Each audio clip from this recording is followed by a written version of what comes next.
പലർക്കും മധുരം പൂർണ്ണമായി ഒഴിവാക്കുന്നത് വളരെ ബുദ്ധിമുട്ടുള്ള ഒരു കാര്യമായിരിക്കും.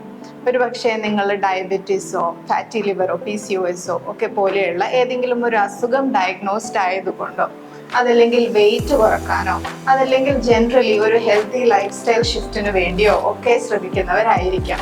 ഇതിനൊക്കെ ഷുഗർ ഒഴിവാക്കുന്നത് വളരെ ഇമ്പോർട്ടൻറ്റുമാണ്. ഇങ്ങനെയാണെങ്കിൽ നിങ്ങൾ ഭക്ഷണത്തിന് ശേഷം, പ്രധാനമായും ലഞ്ചിന് ശേഷം കുറച്ച് മധുരം കഴിക്കുക. നമ്മുടെ ശരീരത്തിന് ഷുഗർ സ്പൈക്സ് കുറച്ചുകൂടെ എളുപ്പം മാനേജ് ചെയ്യാൻ കഴിയുന്നത് ഈ ഭക്ഷണശേഷം കഴിക്കുമ്പോഴാണ്, പ്രത്യേകിച്ച് ഒരു ലാർജ് മീൽ കഴിച്ചതിന് ശേഷം. രാവിലെ എഴുന്നേറ്റുടനെയും രാത്രി കിടക്കുന്നതിന് തൊട്ട് മുമ്പായിട്ടും ഷുഗർ തീരെ കഴിക്കാതിരിക്കുക.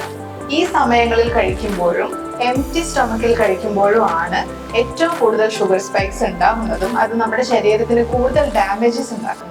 അതുകൊണ്ട് നിങ്ങൾ ഷുഗർ ഒഴിവാക്കി തുടങ്ങുന്ന ഒരാളാണെങ്കിൽ, നിങ്ങളുടെ ക്രേവിങ്സ് വളരെ സ്ട്രോങ് ആണെങ്കിൽ, രാവിലെയും രാത്രിയുമുള്ള ക്രേവിങ്സ് നിങ്ങൾ സ്ട്രിക്ട്ലി കൺട്രോൾ ചെയ്തതിന് ശേഷം നിങ്ങളുടെ ലഞ്ചിന് ശേഷം മാത്രം അല്പം മധുരം കഴിക്കുക.